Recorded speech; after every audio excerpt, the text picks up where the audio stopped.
उत्तरेचं राजकारण भल्या भल्यांना पाणी पाजतं. इथे कधी काय होईल याचा नेम नाही.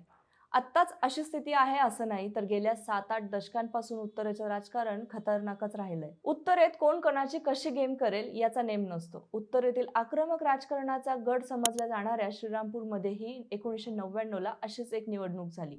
ज्या निवडणुकीने नुसता धक्कादायक निकालच लावला नव्हता, तर मुरकुटे नावाच्या राजकीय वादळाला कित्येक वर्ष शांत केलं होतं. याच निवडणुकीने जिल्ह्यात पहिल्यांदा राम लक्ष्मण विशेषणाचे 2 नेते तयार केले. अधिक मुरकुटे वगळता तिसऱ्या शक्तीचा उदय झाला. नेमकं काय झालं होतं या निवडणुकीत हेच आपण या व्हिडिओच्या माध्यमातून पाहणार आहोत. नमस्कार, मी प्रणाली क्षीरसागर आणि आपण पाहत आहोत अहिल्यानगर लाईव्ह 24, नगरी राजकारणाचं परफेक्ट अनालिसिस. उत्तरेतील श्रीरामपूर मतदारसंघ हा काँग्रेसचा बालेकिल्ला. आजही तो काँग्रेसकडेच आहे. याच तालुक्यातील रामराव अधिक हे थेट उपमुख्यमंत्री पदापर्यंत जाणारे जिल्ह्यातील पहिले नेते होते. त्यांच्यानंतर गोविंदराव अधिकांनी श्रीरामपूरच्या राजकारणात एक हाती वर्चस्व मिळवलं होतं. मधल्या काही निवडणुकांचा अपवाद वगळता हा मतदारसंघ काँग्रेसकडेच राहिला. अधिक, विखे, त्यानंतर मुरकुटे गटाने या मतदारसंघावर एक हाती हुकूमत गाजवली. आक्रमक नेता म्हणून ओळख असणारे भानुदास मुरकुटे यांनी वेगवेगळ्या पक्षाकडून या मतदारसंघावर 15 वर्ष हुकूमत गाजवली. सडेतोड आणि आक्रमक नेता म्हणून ते जिल्ह्यात प्रसिद्ध होते. अगदी बाळासाहेब विखेंपासून ते बाळासाहेब थोरातांपर्यंत त्यांनी सगळ्याच नेत्यांवर जाहीर टीका केली होती. सीए असणारे मुरकुटे हे श्रीरामपूरचे एक धडाडीचे नेते म्हणून प्रसिद्ध होते.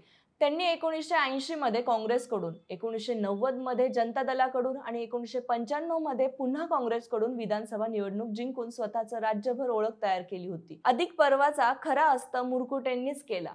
गोविंदराव अधिकांना सलग 2 निवडणुकांमध्ये पराभूत करून मुरकुटेंनी जिल्ह्याचे लक्ष वेधले होते. अशोक कारखान्याची सत्ता हातात आल्यावर त्यांनी सहकाराच्या माध्यमातून थेट विखेंनाही कित्येकदा अंगावर घेतले होते. याच मुरकुटे नावाच्या वादळाला रोखण्यासाठी विखे अधिकांनी केलेल्या 1999च्या निवडणुकीचा किस्सा भलताच भारी होता. 1999 ला शरद पवारांनी राष्ट्रवादी स्थापना केली.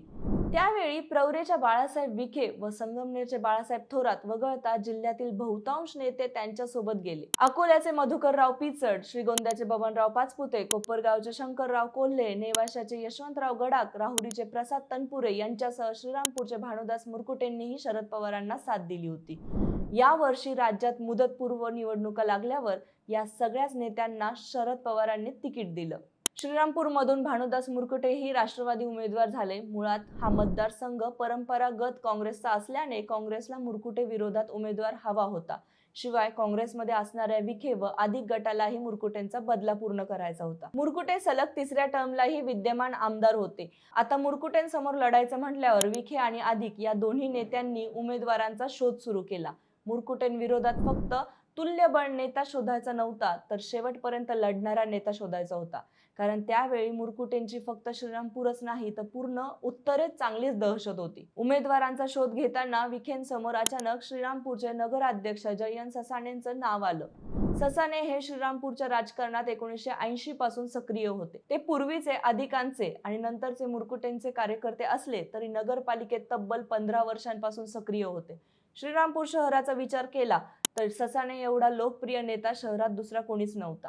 त्यांच्या नगराध्यक्ष पदाच्या काळात श्रीरामपूर शहराचा कायापालट झाला होता. हे अगदी ससान्यांचे विरोधकही मान्य करत होते. शहरातील भुयारी गटार योजना, शुद्ध पाणी पुरवठा योजना, रस्त्यांचे सुशोभीकरण, दुभाजक आणि झोपडपट्टी मुक्त श्रीरामपूर यांच्यासारख्या महत्वाकांक्षी योजनांचे श्रेय ससाने यांनाच होते. मुरकुटे राष्ट्रवादीत गेल्यावर ससानेही राष्ट्रवादीत जाणार होते, परंतु तेव्हाच विखे गटाने डाव टाकला.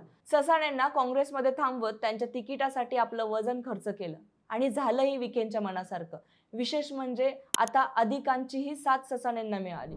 काँग्रेसनं श्रीरामपूरमधून जयंतराव ससानेंना तिकीट दिलं, पण त्यांना निवडून आणण्याची जबाबदारी मात्र आपसुकच विखेंच्या खांद्यावर पडली. मुरकुटेंसोबत विखेंचंही जुनं शीतयुद्ध होतं, पण आता पक्ष वेगवेगळे असल्यानं मुरकुटेंसोबत विखेंना थेट लढता येणार होतं. आता खरा डाव सुरू झाला होता. 3 टर्म आमदार असल्यानं व अशोक कारखाना ताब्यात असल्याने मुरकुटेंची ग्रामीण भागावर चांगलीच पकड होती. परंतु कारखान्याच्या काही संचालकांसोबत मुरकुटेंचे खटके उडत होते.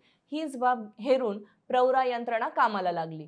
ससानेंना शहराची जबाबदारी देऊन प्रवरा यंत्रणेने पडद्यामागून ग्रामीण भागावर लक्ष केंद्रित केलं. ससाने हे मुरकुटेंचे पूर्वीचे खंदे समर्थक मानले जायचे, त्यामुळे मुरकुटे गटाने सुरुवातीला ससानेंच्या उमेदवारीला हलक्यात घेतलं. नगराध्यक्ष कसा आमदार होईल म्हणून अशोकची यंत्रणा सुरुवातीला सुस्त राहिली. मात्र जसा जसा प्रचार पुढे सरकत गेला तसं तसं वातावरण फिरायला लागलं. ससाणे यांनी अतिशय संयमी, सुसंस्कृत आणि विकास करणारा नगराध्यक्ष अशी आपली प्रतिमा मतदारांसमोर मांडली होती. या निवडणुकीत सर्वात मोठा टर्निंग पॉइंट शेवटच्या 2 दिवसात ठरला. भानुदास मुरकुटे यांच्याकडे मोठी आर्थिक व राजकीय ताकद होती, कारखानाही होता. पण असं सांगतात की मतदानाच्या आदल्या रात्री राधाकृष्ण विखे पाटील स्वतः श्रीरामपूरमध्ये तळ ठोकून बसले. विखे आणि ससाने 2 दिवस आधी तालुक्यातील प्रमुख गावांच्या सरपंचांची व विविध सोसायट्यांच्या प्रमुखांची गुप्त बैठक घेतली. अशोक कारखान्याचे सभासद व संचालकांची पडद्यामागून संपर्क साधला. जे सभासद मुरकुट्यांना घाबरत होते ते दिवसा मुरकुट्यांच्या प्रचारात आणि रात्री ससाण्यांच्या बैठकीला यायचे, असेही काही किस्से सांगितले जाऊ लागले. मतदानाच्या अगोदर काही तास वातावरण आतून फिरलं होतं. ससाण्यांच्या पथ्यावर पडणारी अजून एक गोष्ट यावर्षी झाली होती. ही लढत फक्त मुरकुटे व ससाणे म्हणजेच राष्ट्रवादी व काँग्रेस न राहता तिरंगी झाली होती. शिवसेनेचे अनिल कांबळेही या निवडणुकीत उभे होते.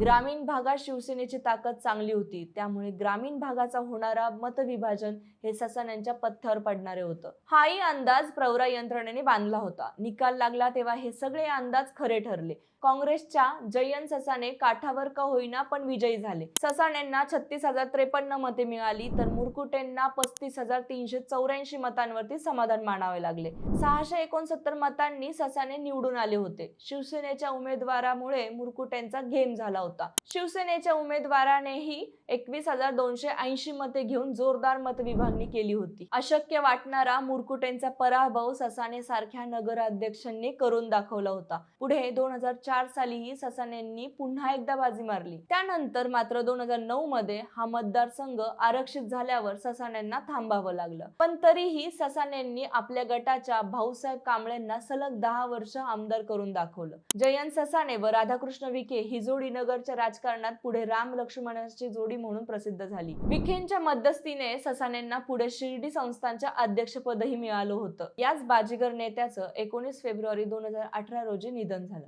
पुढे कायम आमदार बदलणारा मतदारसंघ म्हणून श्रीरामपूर चर्चेत आलं. पण ससाणे होते तोपर्यंत ते श्रीरामपूरच्या राजकारणाचे खऱ्या अर्थाने सारथी राहिले. मित्रांनो, तुम्हाला हा विषय कसा वाटला हे आम्हाला कमेंट करून नक्की कळवा. शिवाय व्हिडिओ आवडला असेल तर चॅनलला सबस्क्राईब करून व्हिडिओला लाईक करायला विसरू नका. पुन्हा भेटूया नवीन विषयावर. तोपर्यंत नमस्कार.